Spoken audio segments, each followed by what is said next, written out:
again, thank you for joining us. And we will start today with showing you the agenda for the day. We have a very brief safety moment, and then we will be followed up by a presentation of regional activities introduced by our regional director, Michael Roldan. It will be followed up by incident case studies, specifically for offshore or some of the offshore issues. That will be delivered by Elmer Emmerich.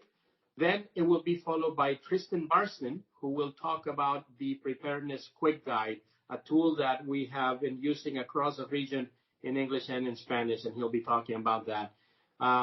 Then we will be joined by our Swiss director, the Subsea Well Intervention Service Director, Mr. Andy Myers. He is joining us from the UK, so it is really late over there, and we appreciate having him here with us.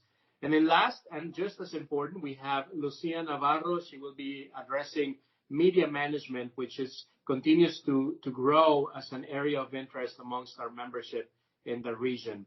And at the very end, we will conclude with addressing questions and answers and dismiss our time together. So if we can go to the next slide, please. Our very brief safety moment has to do with the topic of shopping and taking care of groceries during COVID. And so there is some advice that we have gathered from the University of Arkansas, the Department of Agriculture, and the whole idea is to reduce the risk of exposure to COVID-19. The general advice starts by stating, don't shop often, try to schedule to it once a week, avoid peak hours, you don't want a lot of traffic. You want to make sure that you bring your own disinfecting wipes to wipe things that you touch and that you come into contact with and that you go into your basket. Very, very important. Never touch your face. Maintain social distancing, and touching fruits and vegetables may be low risk, but you still want to be very careful with that. Next slide, please. The next part has to do with still with shopping. So there is no need to bring your own in some instances. In some places you do. So just be aware of that and make sure that you're using proper planning in that regard. When you get home, wash your hands when you come back from the store. Wipe down all the items. It is advised to sanitize your countertop after putting the groceries away. And one interesting piece of advice also is that produce should not be washed with soap, as it contains chemicals, and the advice is just to rinse them with water. Additional advice is you could use some vinegar and sink it in there to be able to kill any bacteria or viruses who may be a residue in the fruit. So that's for a safety moment, trying to be practical. Let's move on now to our actual subject of our presentation. The first presentation comes to us from our regional director, Michael Roldan. You will find them very informative. Michael is a professional who has over 25 years of experience working in the industry, not only of preparedness and response, but also risk management, not only oil spills, but also working with chemical spills, and has quite an impressive resume when it comes to understanding not only the organizational complexities, but also the logistical and hardware issues that involve a response. So without further ado, Michael, I yield the floor to you so you can present to us a regional update on what Osrbl has been doing in the Americas. Thank you, Ian, and welcome to all. Thank you very much for participating in our webinar. Again, as Ian said, the webinar is being recorded, so if you need to see parts of it later, if you don't see all of it today, please, I encourage you to see the recording. So thank you again for spending part of the afternoon with us here. Next slide, please. So what I'm going to talk about briefly for the benefit of all are three general topics. The first one will be our readiness to respond. The second will be our preparedness services, and the third one will be our outreach that we've done through communications. So I'm going to touch on these points in very quick fashion to give time for other presenters as well.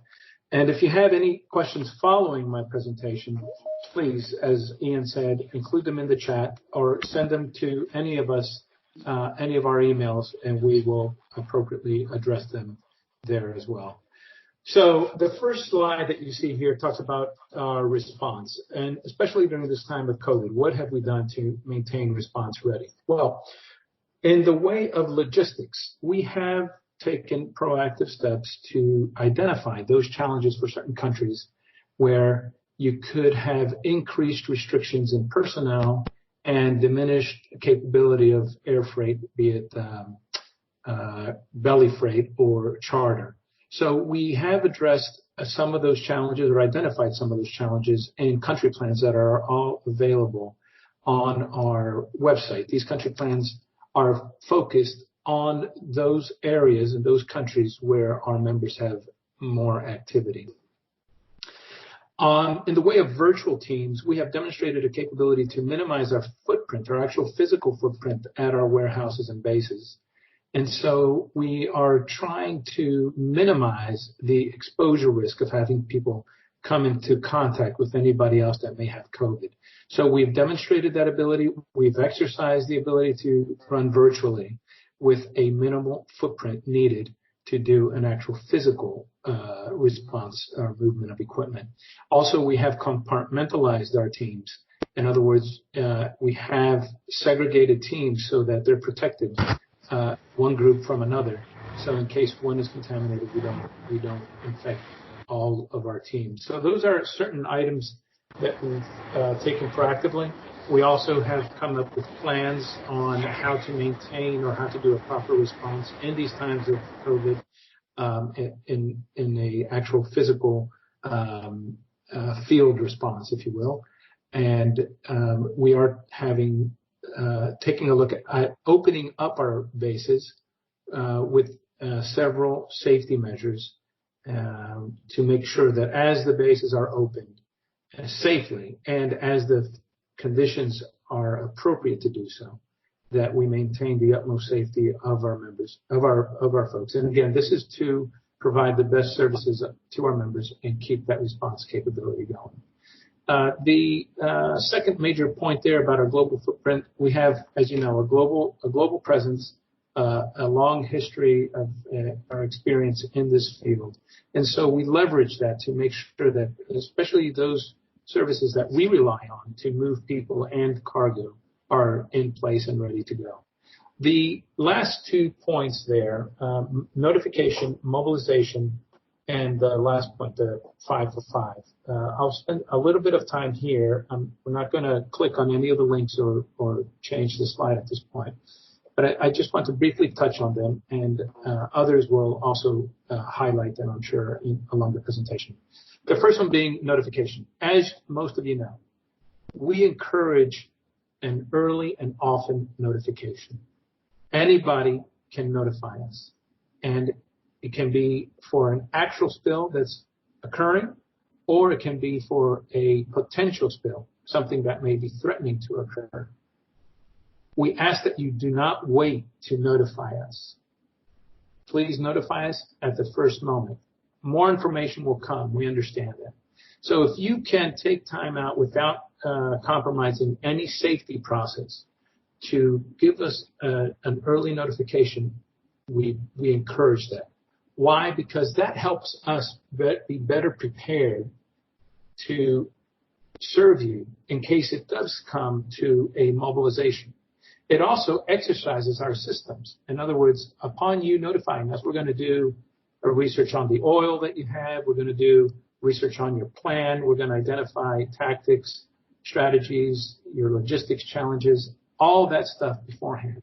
And we can continue to give technical advice over the phone as the incident progresses without having actually done a physical mobilization of equipment or folks.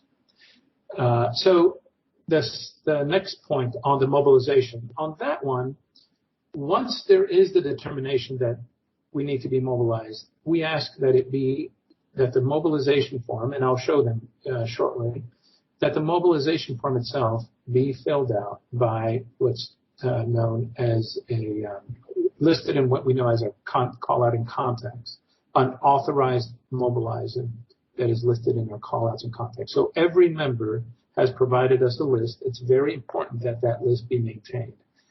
Many of you that we've interacted with in some of our engagements know that. That's a basic part of this. So I would ask that if you have personnel changes that you know of, please, that are the authorized mobilizers or have been in the past, please check those and make sure that that information is updated for our processes as well.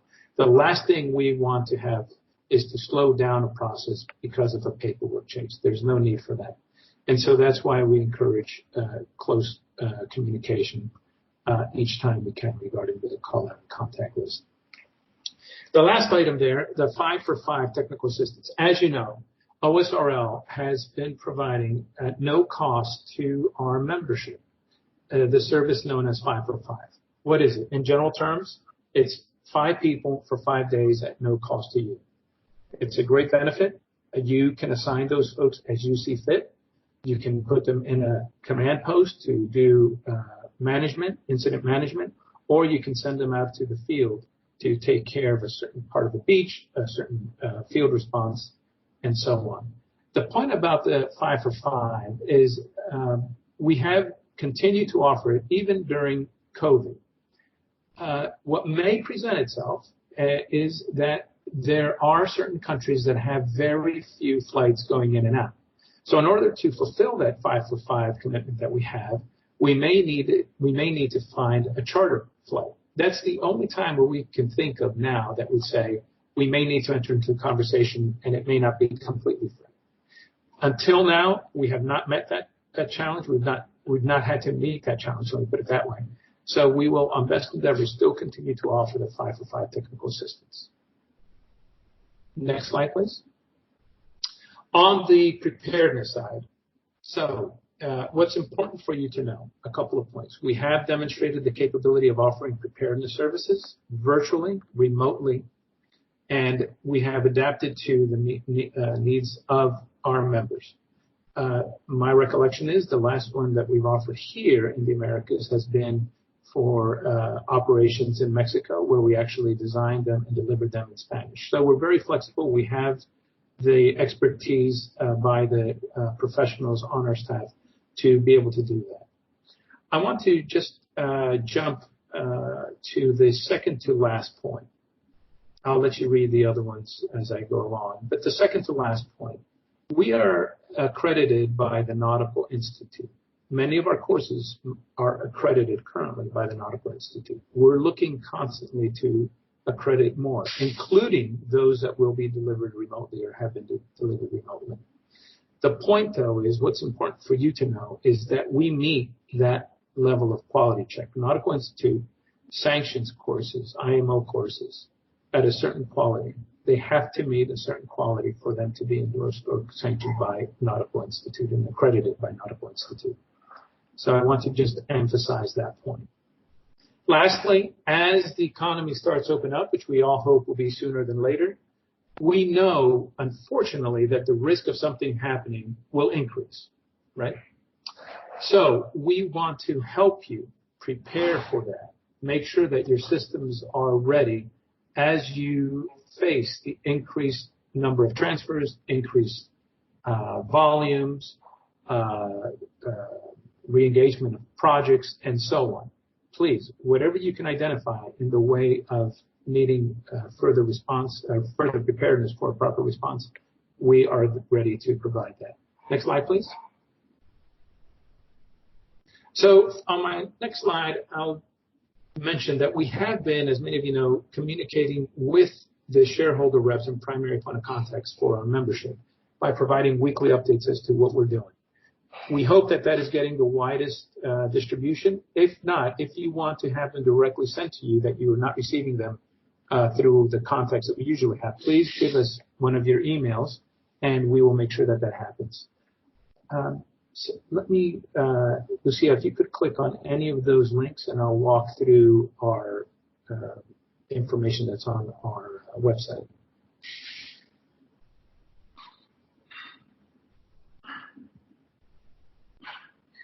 As we wait for the internet site to come up. Okay, So going back, you'll remember on the first slide that I had, I talked about notification or mobilization. If there's nothing else you take away from this presentation, is please remember how to notify and mobilize us. If any landing page on the Osrbl response website you see has that red tab that says activate us. If you could click on that, and the first option there that you see is activation procedure. If you click on that, Lucia, and scroll down a bit, there are two forms. We don't need to open them up here, but you see right there the notification form and the mobilization form that I mentioned. Again, my emphasis to you is on the notification form.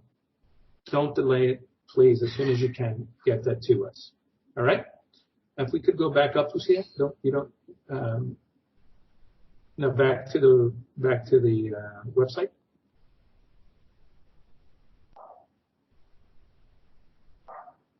Well, as that warms up, I'll take advantage of this too. When in preparedness, to maintain our communication, if you have any communication exercise that you can involve us in, we encourage that. We ask for that. Obviously, if it's a more involved exercise, if you need help with exercise plans, the design, an update to a plan or whatever, that's going to be more of a commercial service. But the day in, day out, if you're going to do a small tabletop exercise, a communication exercise, if you need help in addressing some of those items through an exercise, we ask that you please involve us. We encourage that. Lucia, if you could click on the COVID-19 readiness dashboard, I'll end my presentation with 3 points that I want to make from here. So the first one is you see in front of you, as it comes up, a dashboard. And so a lot of members have, at the beginning of COVID, asked us what our readiness status is. They needed some reassurance. Well, this dashboard gives a general overview, a very quick view of our readiness throughout the different service streams. If you could go back up, Sam. And if you could go to news and media, events. Here, what I'd like to emphasize is we are holding many webinars. There's nothing more important for me to do as I'm restricted in traveling to see you because of COVID than to have these engagements, be it individual organizations or these member forums. There's nothing more important that I can be doing at this point. And with that, I want to emphasize that we have many webinars scheduled. If you find any of interest, we encourage you, please encourage your staff to sign up for them and attend them. Now, if you could go to the events and choose for past events, Lucia, down below. No, instead of it saying current, there's past. Yep, right there.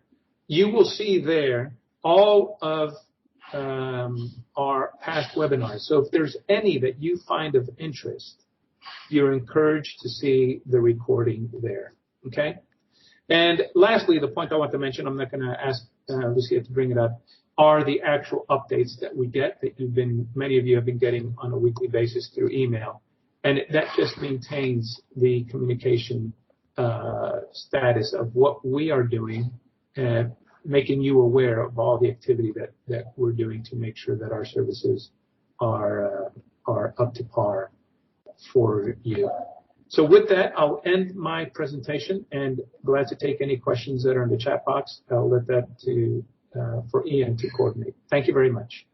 Thank you, Michael. I appreciate it. Very, very helpful. As a matter of fact, we've had a couple of members during this time who have reached out to us with lists for people from Osrbl who may be able to support them or travel to their country. So that's something that we're ready and always evolving and preparing. Buzz, I see you have a question. Our idea is to go ahead and roll with the presentations and then circle back with the questions if that's okay. You're also welcome to type in your question on the side if you don't mind, and then at the end of this period, then we'll address that. Hopefully that'll work and will not be too inconvenient, but allows for the progress of our presentations. Thank you, Dr. Buzz. We are going to move on to the next part of our presentation, which is being delivered by a name that most of you recognize. His name is Elmer Emmerich. He is a lead trainer and also a responder, but more importantly, he is a duty manager at our base in Fort Lauderdale. Elmer has over 30 years of experience onshore, offshore, with many responses, some of them small events and some of them very large events. And he has an encyclopedic knowledge of experience when it comes down to oil spills and equipment and a lot of the geographies across the continent and around the world. So with that, Elmer, we yield the floor to you so that you can please present us with your case studies. Thank you, sir. Outstanding. Thank you, Ian. Thank you, team, everybody in the webinar. We really have to give a shout out to our communication team. They just amaze me all the time. Every time we say our clients or our members like to see something, they just make it happen. I'm really very proud of that team. I just get emotional when I start seeing all that great stuff that they're putting together in our website. Okay, so I'm being tasked to talk a little bit about case studies. I have about 15 minutes, so I'm not going to criticize the incident. That's not the purpose of this presentation. It's more about telling you a lot of the things that we can prevent. And that's exactly when Tristan will help close that gap when he comes on board and do his presentation. So I'm going to tell you a little bit, but I stole this slide from Tristan because I really love it. It's really where it keeps me strong. Those 4 pillars. If you have a good well-developed plan and you have the right adequate resource, it could be for a tier 1 or just a small group, your organic group, but adequate for what you deal with. Sometimes you have the wrong equipment for what you're dealing with. You have too heavy of a oil, you have too light of an oil, or you don't deal with black oil, you only deal with a lot of white oils, and then here you are having very heavy duty equipment because 10 years ago that's what you bought. And so I see this all the time. Every time I do a capability review, I report back to the CEO and the COO, and I say, man, you have millions of dollars of equipment, but you don't deal with that product anymore. But they say I have equipment, and they think they're just going to close the gap with that, and that's a big problem. So adequate resources is very important. If you don't exercise, if you everything you said and you don't really try to do some baby steps, like I have some great friends from Argentina. They love me when I say baby steps because that's what they're doing. They start with notification. They go through the plan slowly, and we do that a lot here in the United States. We do about 15 objectives because they don't want the Coast Guard doesn't want you to do the whole plan at once. They want you to do baby steps, and then in 3 years let's do it hard. So that's why you should be doing regular. Start exercising your plan, and you're going to find out that you have the wrong ramp, the wrong boat, the wrong truck, or you have the right ramp, the right truck, the right pier, the right everything, or the wrong everything. But the only way you know that is when you really deploy these things, and you have to have competent personnel, and that's why now we try to close the gap on a lot of the accidents.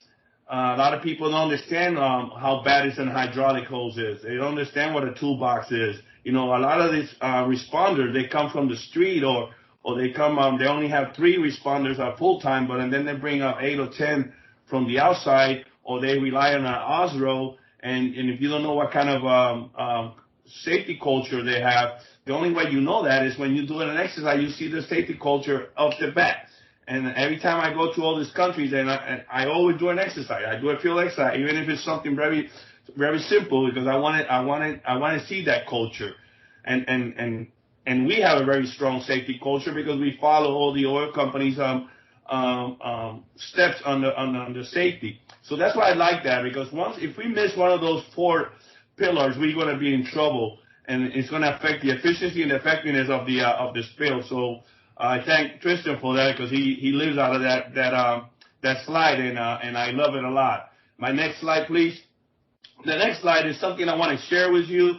I share all the time. I have a very good relationship with NOAA. They're very good friends of mine. The first time I had a relationship with them was a big spill. It was in Puerto Rico. It was huge. I spent 6 months there. It was very sad, but I learned a lot. I was a young officer, and I met this NOAA guy, and I have never stopped being his friend. Maybe some of you guys know him, Brad Benjo. I asked, hey, Brad, what's the most common problem that you see when you do all these responses and you go out with the U.S. Coast Guard? And the Coast Guard assigns a science person from NOAA, and he's one of them. And he says, well, Elmer, we have communication is one of the biggest problems.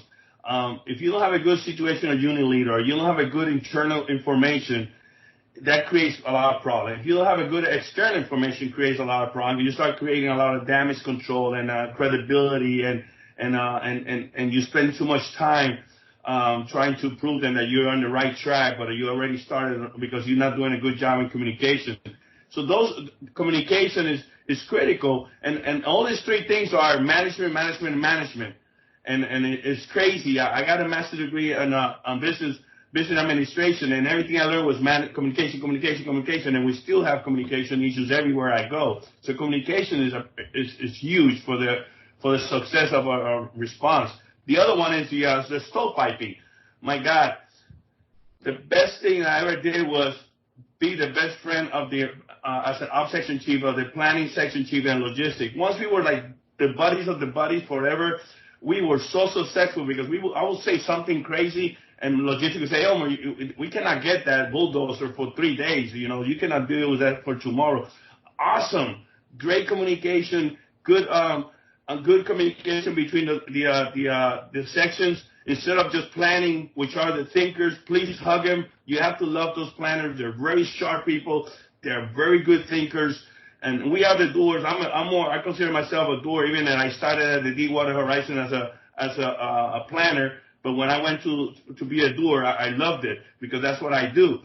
But the planners, they always thinking, and sometimes they really think so hard, and the ops doesn't intervene, that the plan is not going to work too good. So when you build that relationship, it works out great. The other one is the management must be involved. A lot of time management comes at the end of the game, and then they start criticizing too late. They don't. They make it harder to find things. You need to have something in place. Good feedback. Good situational unit. That's why I like the 209. Every day I love to read the 209. How much accidents we had, how much product we collect, what's the burn rate, what is this, what is that. It's just that 209 can do that for you. So that is very critical that management reads this and supports the response. So those are the three things that I want to share with you. It's not really a case study, but I think it was a very good thing that I want to share. The next slide, please. The next slide. I'm only presenting 2 cases because of the time I have, but this is a case that I attended. I responded on behalf of Osrbl, and as a technical advisor, immediately got into an airplane and flew that big mess, and it was heading to another country. It was it was very devastating. It impacted commerce, impacted where the oil was going, the shoreline. It was just a river inland, so everybody was like very worried about it because nobody expected this to happen. If you go to the next slide, you can see all the commerce, all the boats are waiting to use some of this what they call it, single buoy moorings that have different capacity, 150,000 tons and 325,000 tons. I think they had like 2 of them. If my memory doesn't affect me here, but there's a lot of commerce waiting because they export and then import a lot of products, and this big mess impacted the economy a lot, and then. So we were flying, and with the government, and the government wants to know, so what are you going to do? What are you going to do with this thing? It's huge, and it was a very challenging. And we start doing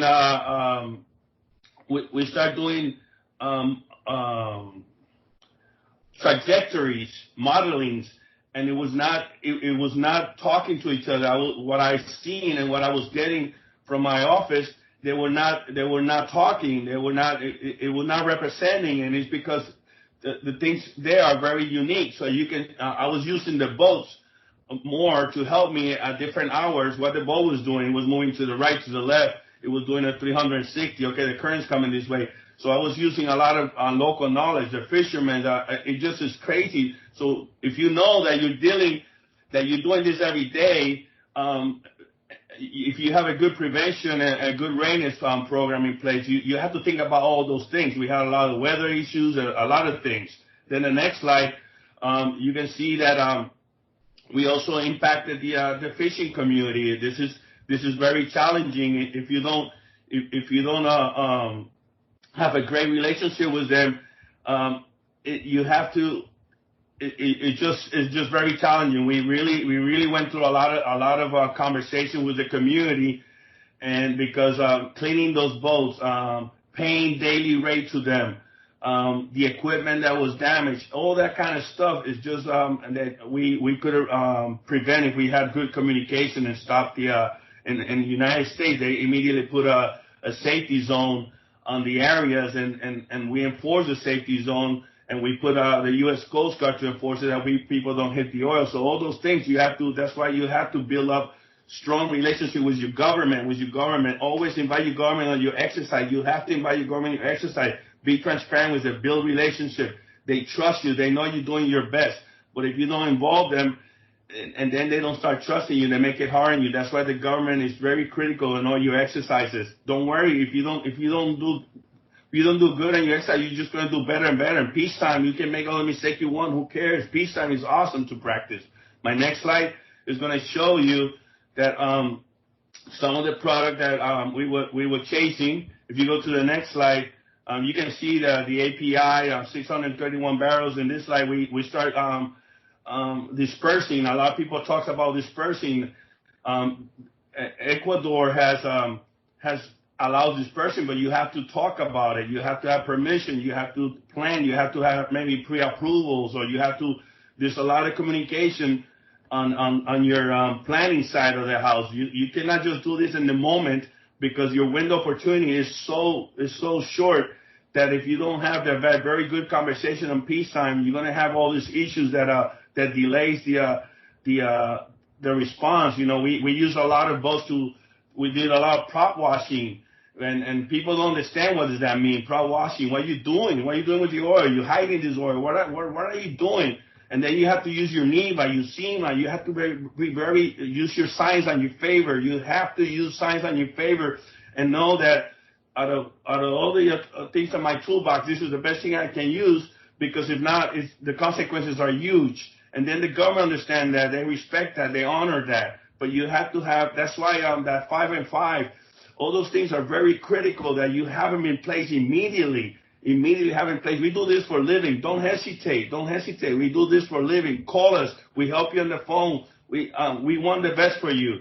So you have to immediately call us. That's why the oil companies, our bosses, our 44 members that own us, says, I don't care, budget strongly on 505, because we want you to go out there and immediately use your expertise and help for the incident and mitigate. So that's why it's not any marketing, any sales pitch or nothing. This is something that has worked very good.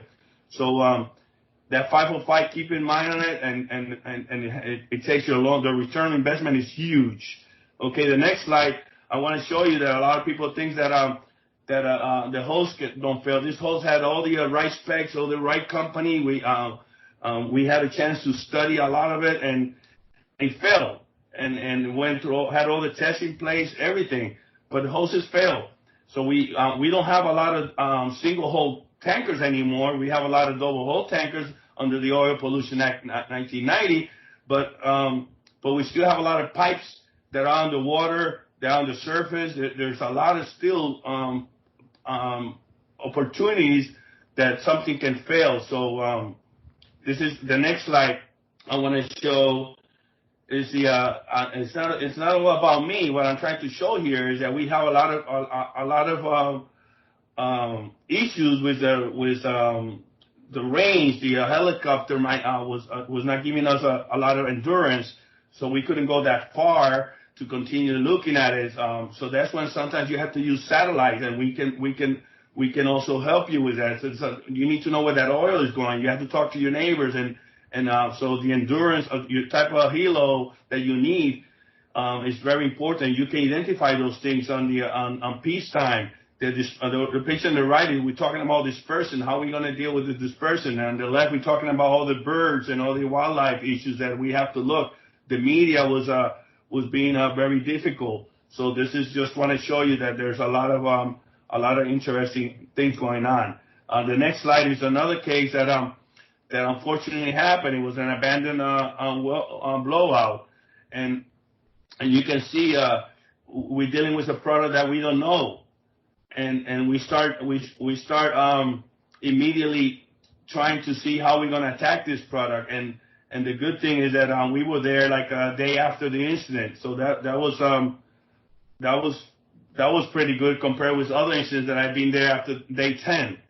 So if you go to the next slide, you see all the areas are very sensitive. Affects the economy, all this stuff. So we have to attack that quick. And then we go to the next slide. I'm sorry, I'm running very fast because I have time restriction. Next slide here. That slide it talks about our technical, what we did. We were technical advisor. We were client support. We were working at the command. We were doing surveys at the beach.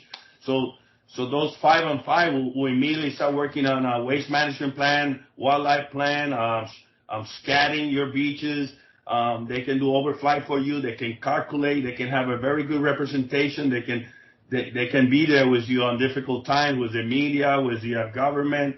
So it's very important that we are there with you. The next slide. We have different strategies, different tactics. We use a lot of equipment that was not working. The product was reacting differently. We don't know the product. We don't know what it is. So we start troubleshooting. And if you go to the next slide, this is I just want to show that there was we were doing with different different operations, simultaneous operations at the same time. Communication safety is critical because what they do affects us, what we do affects them. So the communication, that toolbox meeting, it normally fails. You don't see people doing toolbox meeting. It's critical. We have to emphasize that, and we do that in peacetime. The next slide, please. And I want to and you can see we were using a net there. When we started with skimmers, that was not working. We can go to the next slide. And some of the issues, some villages around the beaches are resulted of being of medium risk. The company supplies security guards to mitigate the concern. Heavy rain, winds. We also had this. Let me see if this is the case because I get them all tied up. But we use the drones. I don't know. I don't see the part of the drone here, but the drone was like the best tool we had at the moment. It was crazy. It was constantly telling us where the product was going. It's kind of cheap, and it was very, very effective. Okay, the next slide. This slide is just to tell you very quick that if you don't maintain your equipment, if you think that something's not going to happen to you, if you rely on this thing, like the boom on the left, they have no chain. The hydraulic hoses are issues, and little things like that will impact. And that has a huge impact on the reputation of the company, has a huge impact financially. The delays, the product changes by the day, by the minute. So this is very, very critical of having a good maintenance program. And Tristan recognized this. And him and I had this in common. Every time we go to the capability review, we find millions of dollars of equipment that is abandoned, is not treated right, is not being hasn't been put a good budget for it. And now we're gonna deliver a webinar by the end of this month to show people how to maintain equipment, how to store it, and because I think this has become a very problematic when we go out there, and it's very embarrassing that you have a lot of equipment in a warehouse and then you cannot rely on it because you don't know it's gonna fail on you. Okay, that's all I have for that slide. And this is on my last slide, if I'm not mistaken. The drone footage provided excellent information to the incident command. those drones are great. We have a very good a group in our Osrbl in UK that is talking around the world about drones to see where is where. Like a wildlife, we have on the sea alarm. They know where are the wildlife experts around the world. We're doing the same thing for drone because it's just a very good thing. Misinformation can cause problem. Company oil spill response equipment needs to maintain full audit of the equipment, stuff like that. So it's a lot of this thing is just very common across the board. It's not just happen here. It's happening in Ecuador, Peru, in Colombia, and 98% of the places I go, I see the same problem. So I hope this you can take this back home. And I think I'm done with my presentation. Thank you very much, Elmer. Very informative and useful information. I think that definitely there is a gap between what we often see just in a plan or in a book and what you actually get to see in the real world. So appreciate that informative delivery. Our next presentation comes from Tristan Barston. He is a senior consultant within Osrbl. Tristan does not just consult, but he also has very significant field experience as a responder, going to see and visit a lot of field sites and doing equipment capability reviews, doing exercises, developing plans. He's done so quite well, most recently in Mexico, but also in the Guineas and in Guyana, Suriname, and in South America as well. So, Tristan, would you please take it from here and talk with us about being response ready?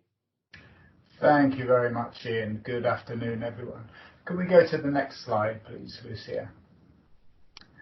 Okay, so what we're going to look at during this little presentation is we're going to look at how we can assist you to ensure that you are response ready with your current capabilities at your facilities. We're going to do that by looking at 5 different areas. We're going to look at why. Why do we need to do this? Why do we need to ensure that we're response ready?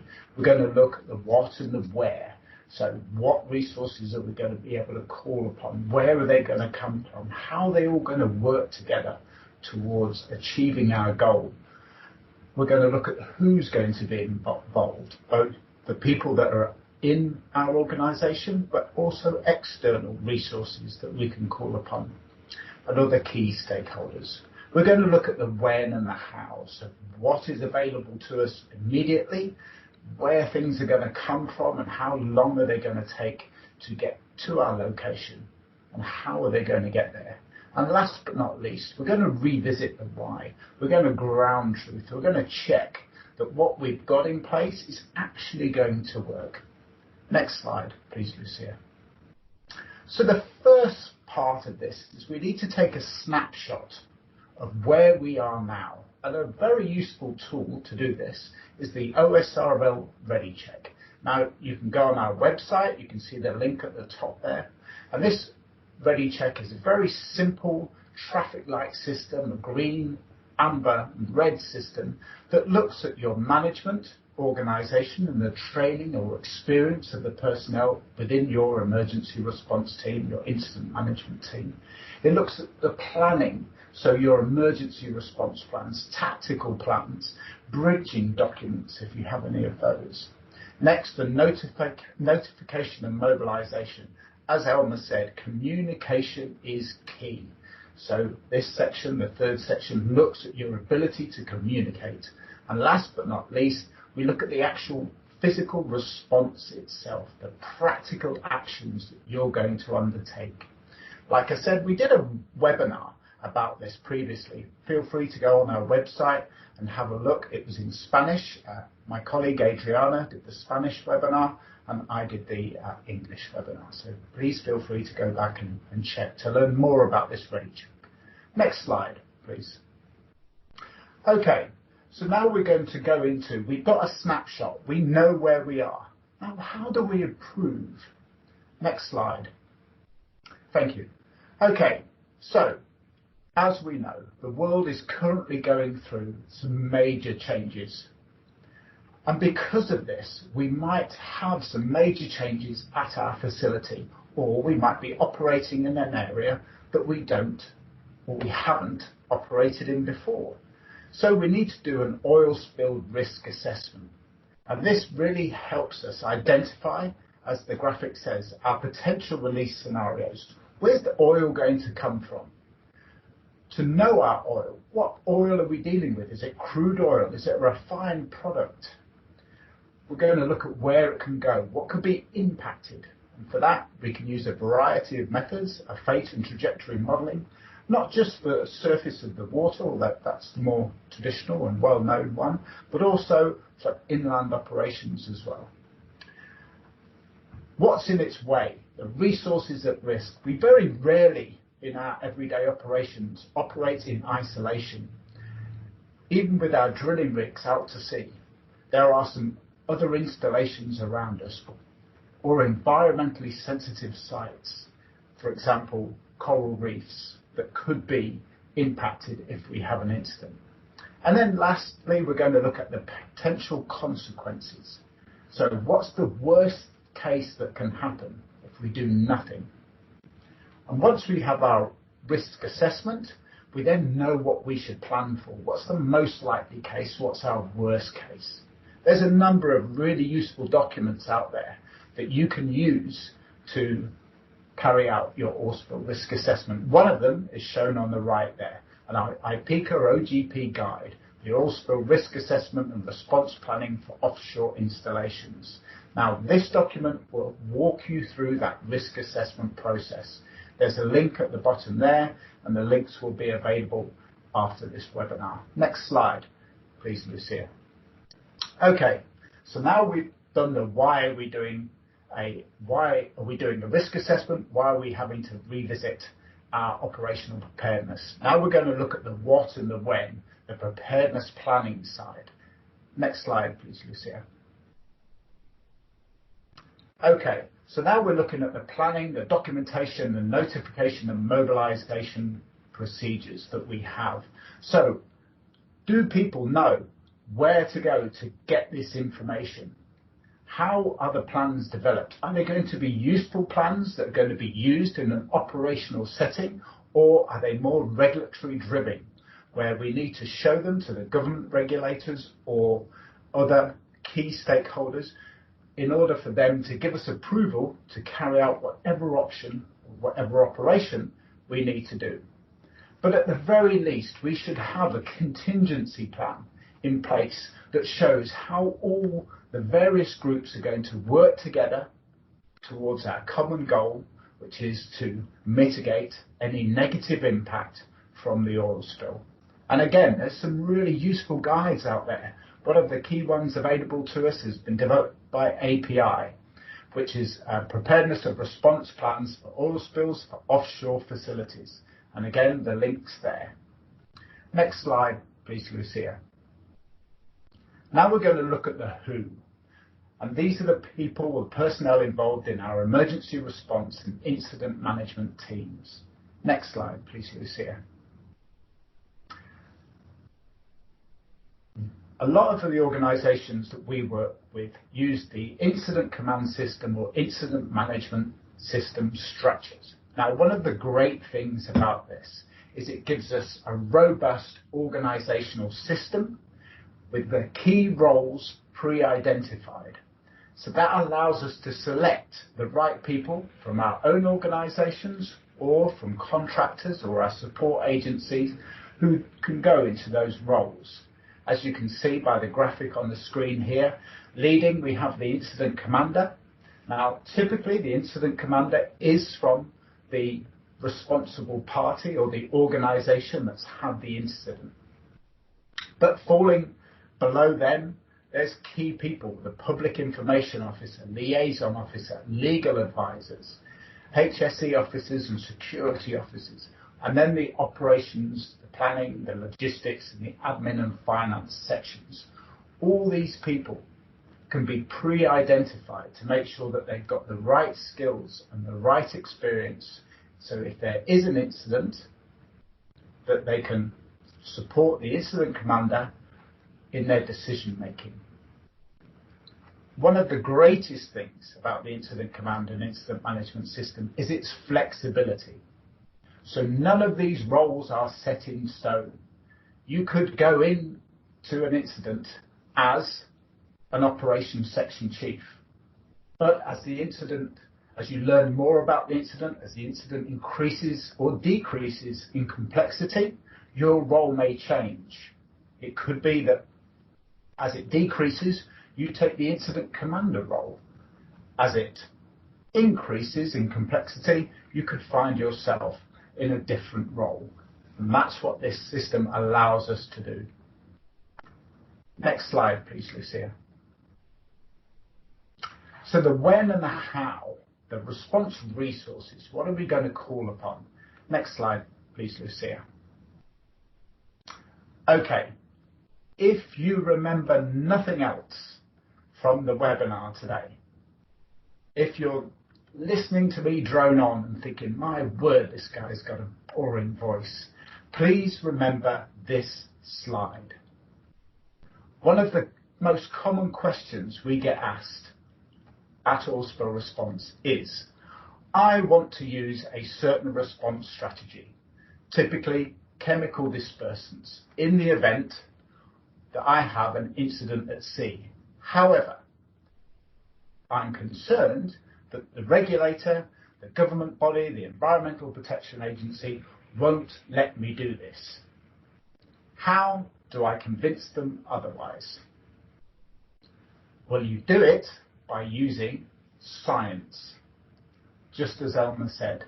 And the way we can get science to work for us is by conducting a Spill Impact Mitigation Assessment, or SIMA.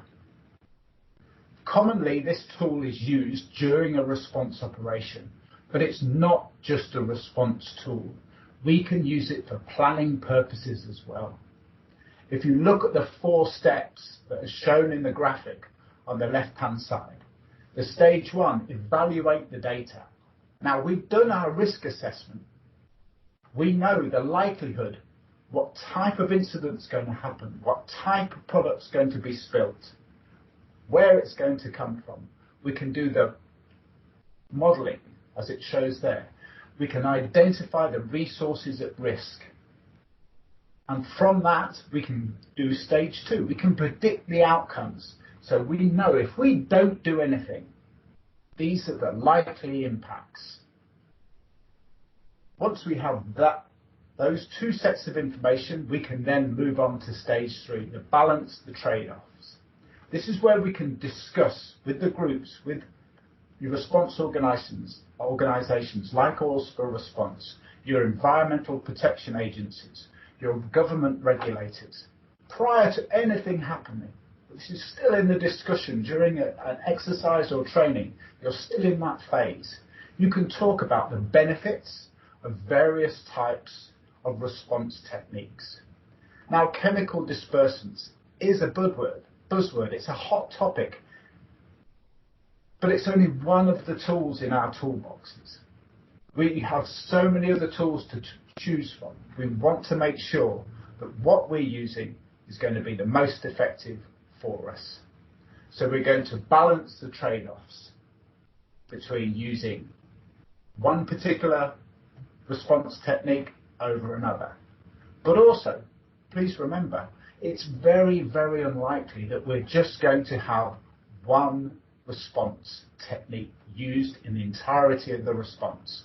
We are, in fact, going to use a range of responses or response techniques.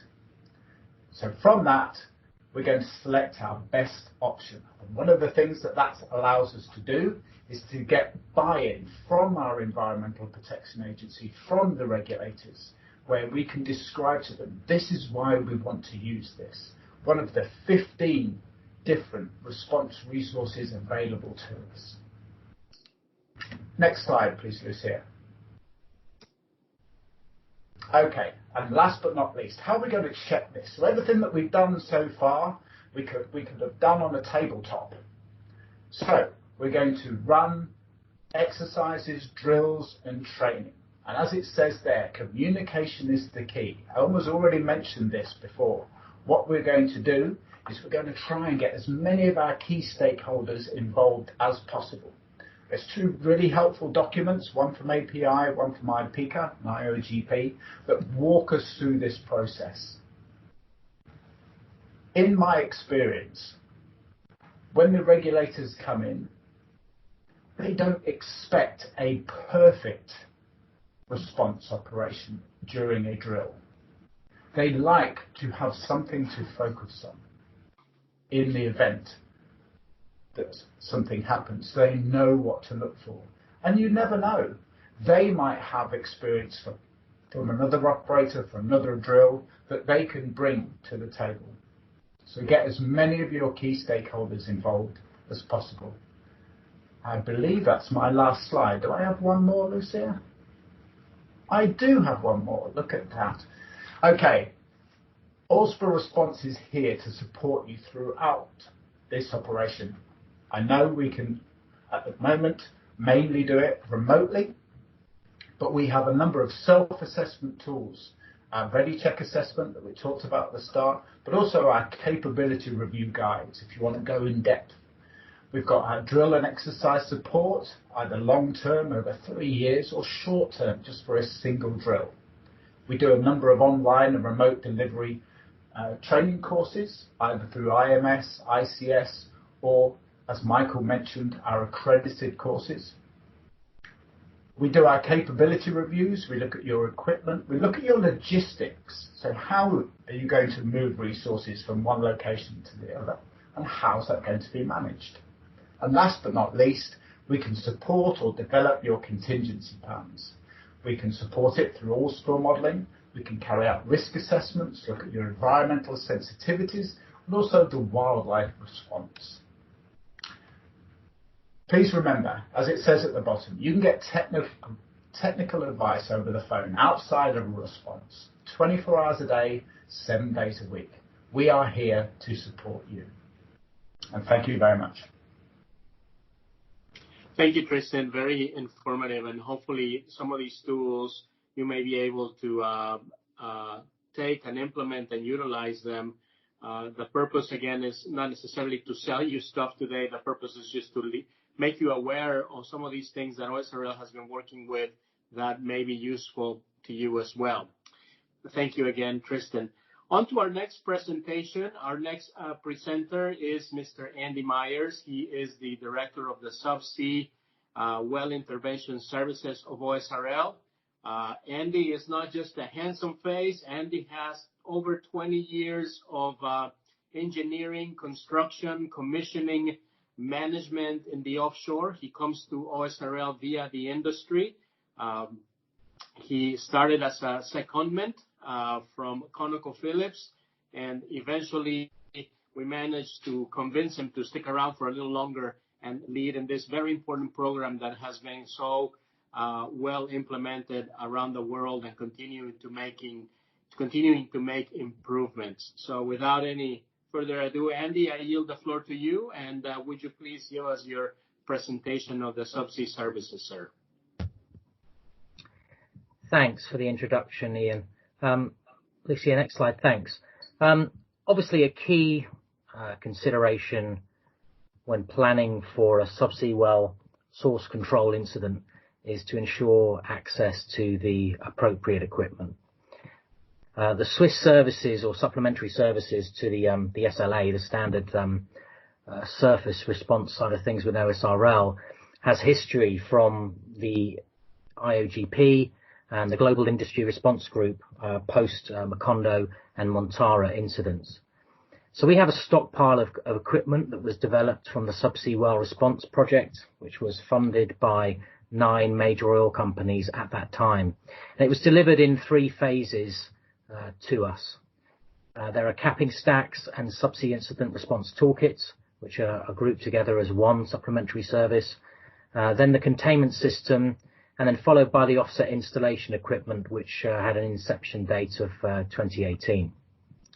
There are 4 capping stacks within our stockpile globally, in Brazil, Norway, Singapore and South Africa. The two of them are 15K rated in Brazil and Norway, and these are RAM-based stacks. The two 10K PSI rated stacks in South Africa and Singapore are valve-based. The incident response toolkits are located in Brazil and Norway, and they are the first strike packages that would be required for a response. These items are stored, containerized, ready for rapid mobilization globally, and include the equipment, the long lead items that are needed in order to be able to assess the incident well situation, potentially debris clearance if that is required, and hopefully to be able to intervene into the BOP in order to be able to shut the well. We have the ability also to apply subsea dispersant, Subsea, which is tied into to Tristan's presentation. The containment system with the inception date of 2015 is really to address the scenario where fully capping in the well may not be possible. And so this is where a flow scenario may well be required. Think of it like a pilot temporary production system. So we have subsea and surface hardware in order to be able to produce from the capping stack to the surface for onward processing and capture and containment. And as part of that, we have the chemical distribution hardware as well in order to be able to address flow assurance concerns, etc. And the offset installation equipment, the third and final supplementary service, is really for the scenario where vertical access above the wellhead may not be possible. So it's a shallow water scenario, and the equipment is between 75 to 600 meters water depth. Next slide. Our equipment is global. We have global coverage, but this is something that needs to be considered when you're thinking about your preparedness and plans. This equipment will need to be moved and will need to be moved rapidly. So I've already mentioned about the capping stacks and where they're located and the ratings, etc. You'll note there is an aircraft symbol above the Norway cap and the Singapore cap. All of the equipment is air freightable, bar the flexible flow lines which are in the containment toolkit. So they're the blue circles. Everything but that is air freightable, but would require some disassembly in some cases, as our capping stacks, for example, are stored fully maintained at bases with direct quayside access, as the most likely method of mobilization is via sea. But in Norway and Singapore, we have an enhanced capability where minor elements of the jewelry can be removed from the capping stacks, the capping stack put horizontally into an dedicated air freight frame and transported on an AN124. And later in my slide, I've got a video just to show you what happens when you call up and mobilize us in that event. A key point to pick out from this is the water column monitoring equipment. That's stored in Houston. That's a recent equipment that was handed over to us from BP in January. And that will be likely be required in order to support subsea dispersant application, in order to quantify, qualify the effectiveness of the dispersant. Next slide. So I've mentioned about the water column monitoring equipment stored in Houston. We have a turnkey service contract with CSA. So we have access to the operators of the equipment on behalf of the subscribers, and we have access to the scientists, etc., in order to be able to analyze the data that will be recovered. And it's included as part of the capping insert service. Next one. Next slide. So if you just want to click on the video, and then I'll provide some words afterwards.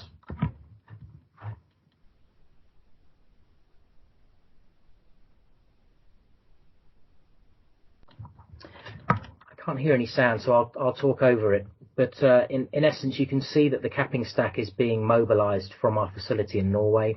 It's lifted and put into a horizontal configuration into the air freight transportation skid, and then moved to the airport. And this is a physical exercise that we completed in the end of 2018 to support inception of this service capability. And you can see here that the cap will be loaded from the truck onto the ramps to be able to load it into the AN124 aircraft.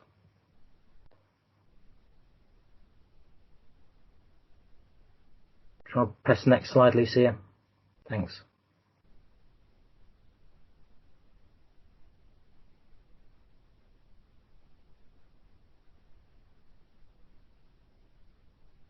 Next slide. Thanks. So it's a key consideration that, that's what happens when you pick up the phone and you're a subscriber of our subsea services and request mobilization via air freight capability from Norway. That's what happens.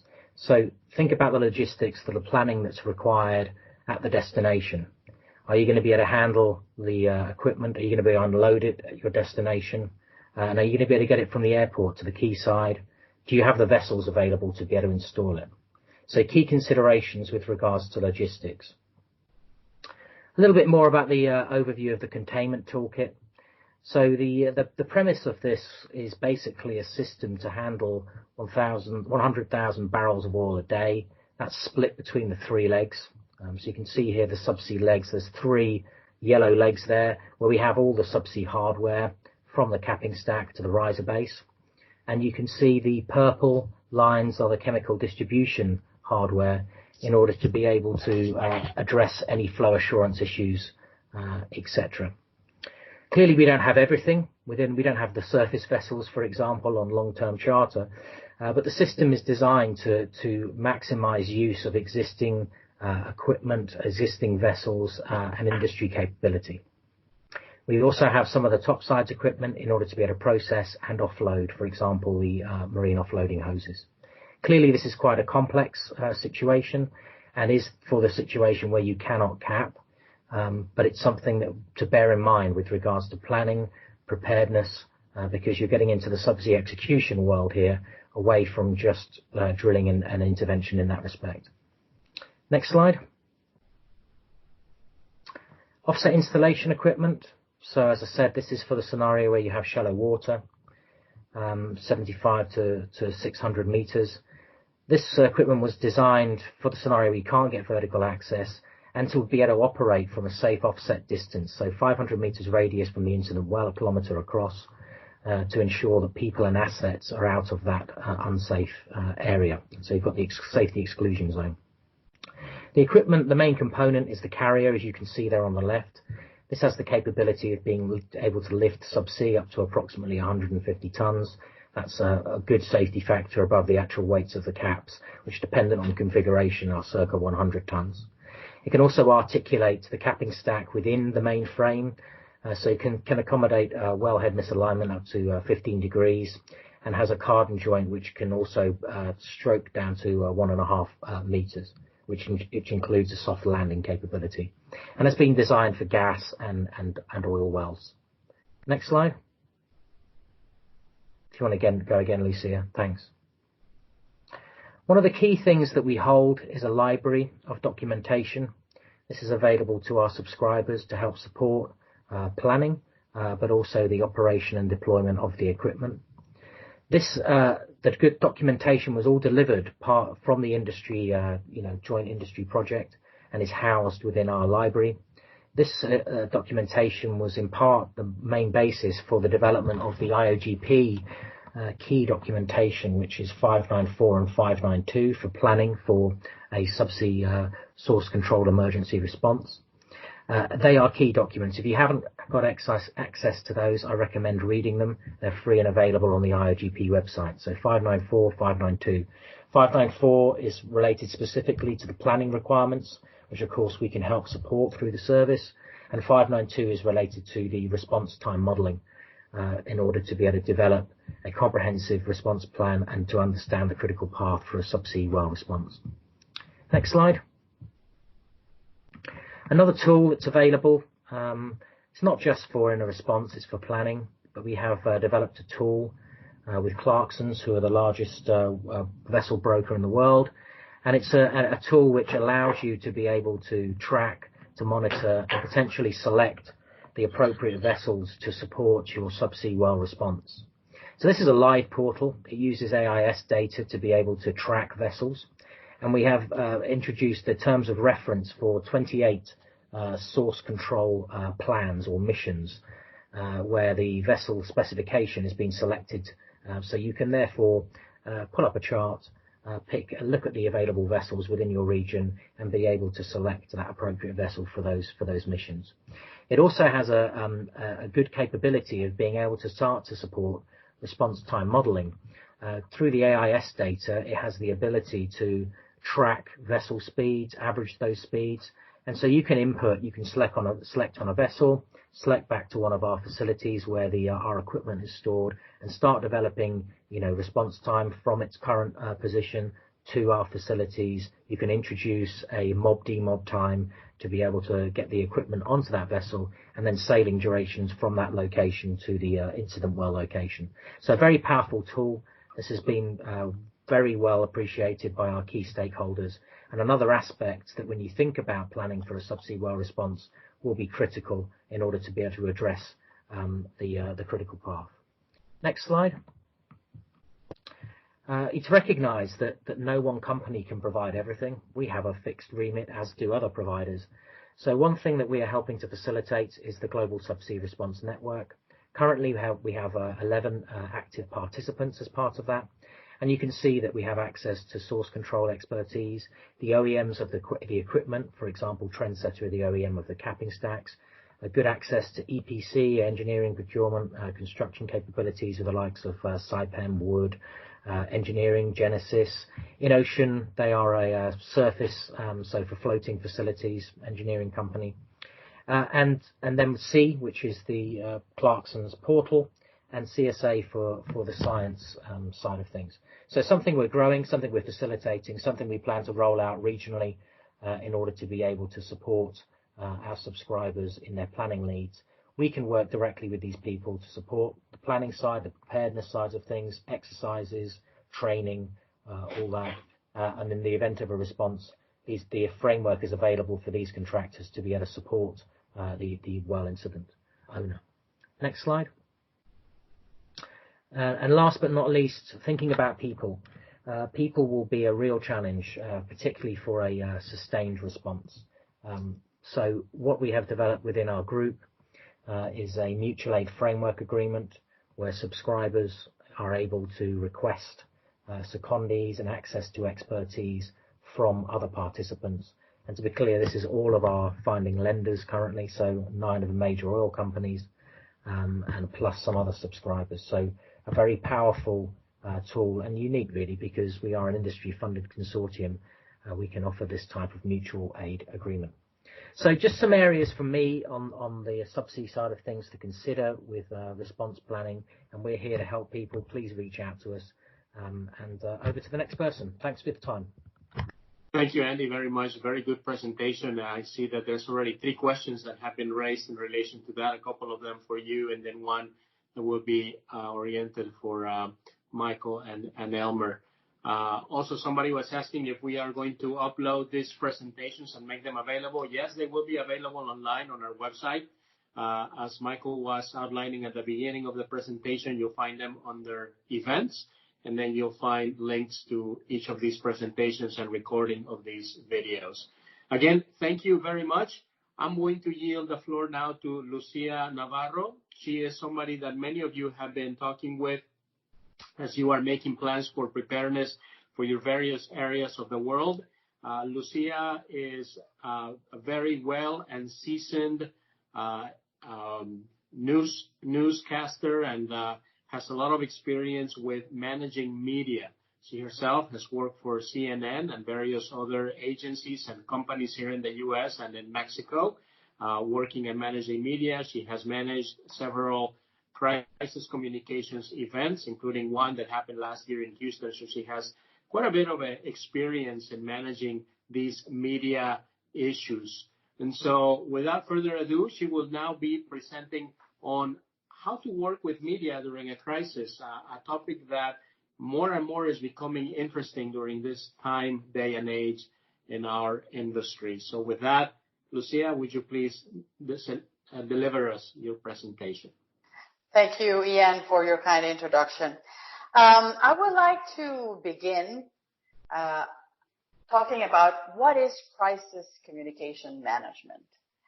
I think it's a process in which the organization maintains communication with the public to minimize the damage to the corporate image in case of an incident. And I'm sure that many of you will not work directly with this area, but I think it's very important that you are aware of what is going on around you during the response of an incident. I consider that there are steps for managing communication during a crisis, and they begin with the pre-crisis, when we anticipate possible incidents and we identify the communication team that may work during an incident. We need to identify the spokesperson or spokespersons that will participate and will deliver messages to the media in case of an incident, because not always the spokesperson that you normally use for your company will be the most appropriate person to explain to the media what is going on. Sometimes there is a need for some more technical explanations, and the people that is an expert in communication and media management is not necessarily an expert in technical and engineering issues. So training these people, your spokesperson, and those people that specialize in key areas of your operation, I consider that are very important things that we need to consider before an incident, as well as establishing a way to monitoring the media constantly. Traditional media, television, radio, newspapers, magazines, and now social media has to be monitored before an incident happens. That is something that has to be part of our everyday media scoutings in our communications department. We also need to develop a close relationship with all the stakeholders of the company. And this is very important to develop before a crisis happens, because when you have a relationship with one of your stakeholders, it's much easier for you to approach them when an incident is happening, when you have a crisis, and they will be more willing to listen to you or to communicate with you in a much better way for both parties, but mainly for you if you have an incident. And you need to develop basic statements, just like something very general that can lead your way to develop a quick press release when you need it. Because if an incident happens, the media is going to expect something from you in the first hour of the incident. So you need to have some like templates of press releases that you can use and adapt to any potential crisis that you may face. After the crisis, obviously we need to assess the situation. We need to look and sit and think, analyze what happened, why happened, how happened, what kind of steps we could have taken to prevent the incident to happen. And we need to keep adapting our messages to the media based on that assessment of the situation, tailor them to deliver them the messages according to what we need the public to understand about what happened in our incidents. And I consider the most important of all, as the same way Elmer was saying, the best time to practice is when there is no crisis. We need to analyze the crisis after a crisis. But if we can do it before, it will be even better, because we will have more tools to deal with the media in case we need to face them if we have an incident. And there is 3 key ideas that I think you need to have very clear about what is the media, what is the media agenda, who are they, which is very important to understand, and what is the influence of social media. But let's begin understanding who are they, who is the media. They are companies just like yours, like ours, and they are interested in ratings to obtain revenue, because if they have a big audience, they can charge more for their airtime to all their clients for commercials. So, one of the keys for the media is to develop messages or put out stories that will move the emotion of the people in order to attract more attention and, by result, to generate better ratings and better revenue, more revenue for them. The news are, if you take just a second and sit and think, the kind of things that a story tries to deliver you, and I would say this in general, they're always trying to get to your emotions. They're always trying to generate an emotional impact on you. That way you will stick to the story, you will pay attention to the story, and you may believe the story, or you may be talking about the story. But that is what the media wants. Create stories that will motivate or generate emotions in people, because the best news are those who move more people. That's why understanding emotions is very important when you're dealing with the media. And what kind of things can generate our attention? For example, if a story impacts us or a loved one, COVID-19 is an example, and is the closest example that we can put on the table. 9/11, remember how everybody was impacted and all the stress and anxiety that created just the situation, what happened, and the episodes that came after the Twin Towers were hit by those planes. And people is always worried about those things that can affect them. So if your incident has a potential effect in the community, people will be paying attention and will be worried about every message you put out. So more emotions equals more interest from people. And unfortunately, that take us to the agenda, the media's agenda.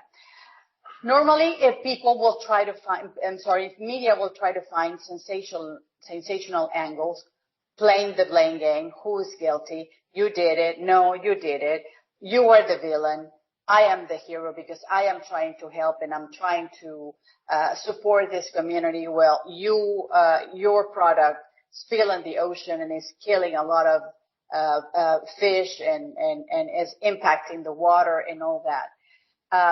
Every story that depicts suffering, it's very interesting to people. And those who show a conflict or a controversy, those are the six important elements of the media agenda that we need to consider and we need to understand in order to deal with them in the most appropriate way. Social media, as I'm sure you guys are aware, has become more important on time. It has a quick diffusion. Messages can fly just by the touch of our finger. Immediately messages are out, and those messages can create a bad reputation for our company just for one wrong message. Unfortunately, ever since the iReporter concept was created, a lot of people believe that can be a reporter and that they can report stories and they can put out images or videos or interviews. And that's true. The problem is that a lot of them don't do it in the responsible way. So those messages can create a lot of confusion in the audience and in the community that you are serving, and that right now or at the moment is facing an incident that it's coming from your company. So the social media has a very high potential rate of viewing, but a very high potential of creating a problem for us. That is why it's very important to always have a person monitoring the social media at all times, not only during an incident. During an incident, it's a must. But before an incident happens, I think it's important to have somebody that is going to be monitoring the media. You can see on the screen now that by the year 2021, there is a projection of 3.8 billion of smartphone users. That means a lot of Facebook, Twitter, Instagram accounts that can potentially put out a message that is not necessarily the best for our organization. There is more posts in 1 second than a fast reader can skim in 48 hours. So you can imagine how many clicks, how many messages are around us, are circulating with every social media. You can see the numbers here according to Statista.com, numbers from this past June. 2.5 billion of messages on Facebook per second. YouTube has 2.0 billion messages every second.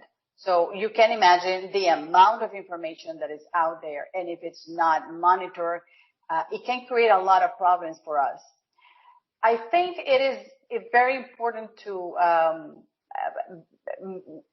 think in a strategy to work with the media to mitigate a crisis, because any proactive action will give us a better time, a better tool to protect our organization and to protect the big R of organization, which is the reputation, which we all are worried to keep it in good terms with the community. So I will encourage you guys. Just my last word is to invite us. If you're going to do an exercise, count on us to participate with you, and include the people from your communications department. Include them, because the same way you guys need to run exercises and practice, the same way the communications people needs to understand what you are doing, how you are doing it, and why they need to be more aware of the activities that you are trying to develop to mitigate a crisis situation. Thank you very much.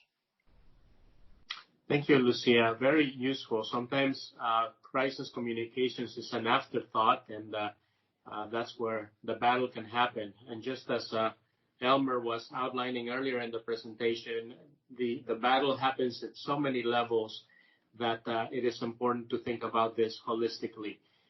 It has been really interesting also how all of these different parts connect. And as we think holistically, we think back to Tristan's presentation on the Ready Check, which really takes a 360-degree view of all the things that have to do with having a properly robust preparedness program for any of these response activities. So we promised that we would answer questions at the very end. So we are now due to answer a few of these very important and interesting questions that you have raised throughout this afternoon. We want to thank you for your patience.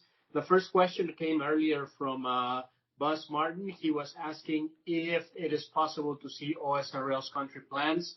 As mentioned by Michael Roldan, Michael has replied and posted a link where you can find those plans. As far as I know, we have plans for Mexico. We have plans for Brazil, Argentina. I think we have Colombia. I think we have somewhere in Guyana and some of these other locations. Michael, would you like to elaborate anything on that? Yeah, we have plans for Suriname, Guyana, French Guiana, Argentina, like you said, Panama. Yeah, it's better just go to that link that Michael gave us, and then they're all listed right there. They're beautifully easy to access them. They are in Spanish. The Spanish one are being translated to Spanish, so it's a very good database that can help. Where are we? It has flight numbers and everything for the 727 times. So it's very good if you're interested to see some of your countries that you're involved. I think Michael is bringing up somebody's bringing this up. Yeah. Thank you, Elmer. Thank you, Ian. Yes. Nothing more to add. I just wanted to show where they were. So you go to our. You can go to the COVID website. Yeah, you go to COVID, and then you go down, and under COVID country profiles, you see them all here. Fantastic. So, yep. All right. Thank you, Michael. Thank you, Elmer. Yeah, good question. Thank you. And it's to the minute. Yes, Michael, go ahead. No, that's it. I'm done. Okay. Thank you. No, very good. The next question we have comes from Michael Ayala. Have we thought of security considerations within Mexico? And I'll leave that for Michael and Elmer. You're talking about security, physical security for us, for the responders? Yeah. Yeah, we have okay. Well, let me just clarify. I think the question was done during Andy's presentation, if I'm not mistaken. So, Mr. Ayala, if you could just clarify a bit what what your question entails. You can come on the mic if you want.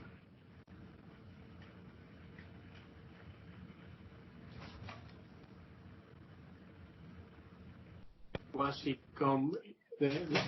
Ayala comes up, I think that there was another question also regarding the capping stack, and this is probably for Andy. Is there a possibility that the capping stack would be closer to the U.S.-Mexico border?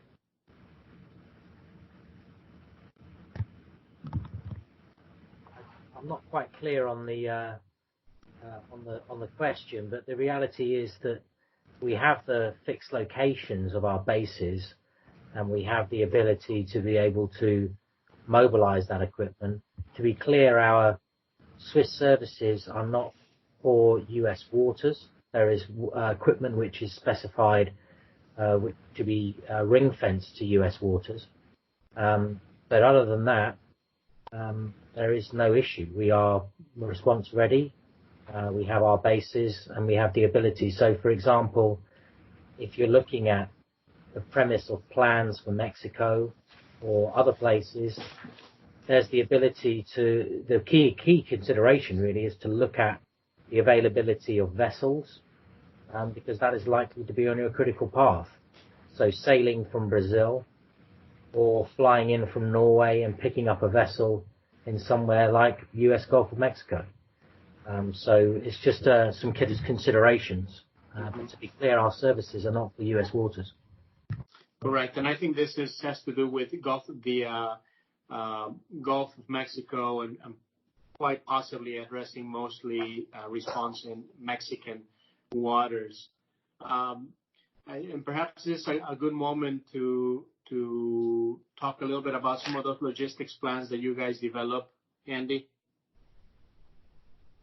Yeah, so we've supported a number of our subscribers for drilling campaigns in Mexico and other areas.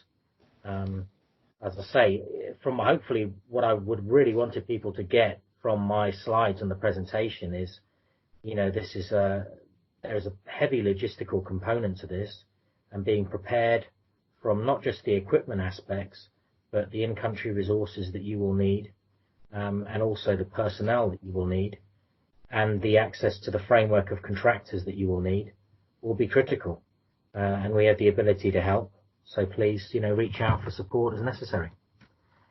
Very good. Thank you. Well, we have you on the speaker, Andy. There's another question coming from Buzz on standard. Is there a standard sampling plan and protocol for the water column monitoring equipment? I don't, unfortunately, have the expertise to answer that directly. I can certainly find out, but I'm sure Tristan probably knows more than I do. Okay. Sorry about that. Tristan? I think there's API standard, right? Isn't there something along those lines? For the security of equipment and personnel, as we go into... for the water column monitoring equipment. A standard sampling plan and protocol for the water column monitoring equipment. Yes, there is. It was actually developed by the CSA Ocean Sciences.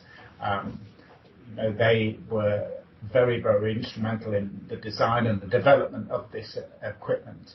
And they ran the last exercise, I believe, 2018, offshore in the Gulf of Mexico, in the US Gulf of Mexico, and polished up their plan a little bit. If it's something that people are interested in, I'll be able to see how available it is for...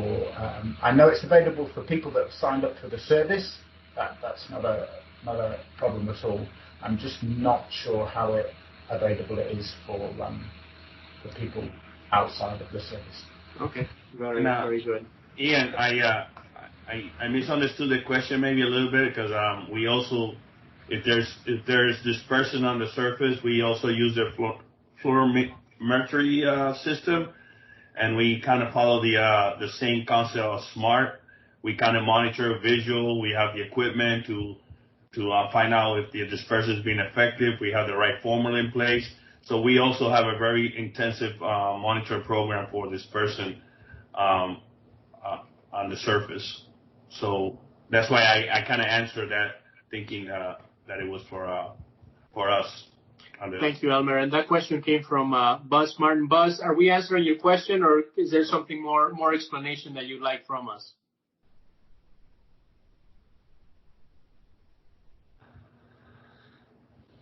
That's good. Okay. All right. We have another question here from. Okay, so Buzz also made the comment regarding Michael's question regarding security in Mexico. Is it possible to review your security plan to ensure alignment? I can talk about the responser side of the house. If we have to go, we use control risk. We have a whole subscription, and people will go to the country and they do all the groundwork, and they ensure that the company has a good security plan and that we have a good security plan in place. So everything is case by case basis. Michael Roldan and I went to Colombia. We spent 4 or 5 days in a hotel until we got a report back that it was safe to go in. So there's a lot of security steps that we follow before we step into some place with and risking our life. There's nothing more important than everybody's life. So yes, security is like numero uno for everything we do. So sharing our plan is just a case by case, but it's very intensive.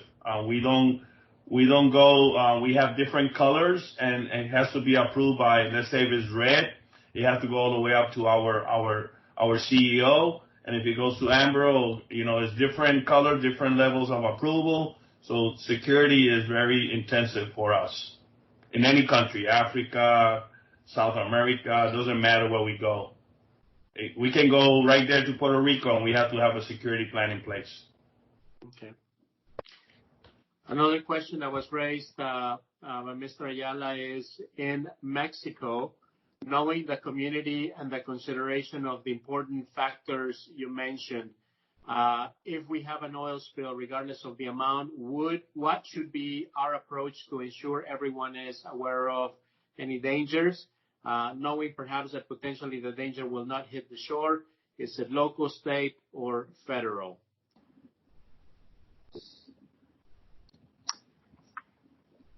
I'll let Michael or Elmer make a comment. Oh, thank you. Thank you. It's a tough question, and it's I think the first one that Mr. Ayala asked is also wide open. That's why I was trying to seek more clarification.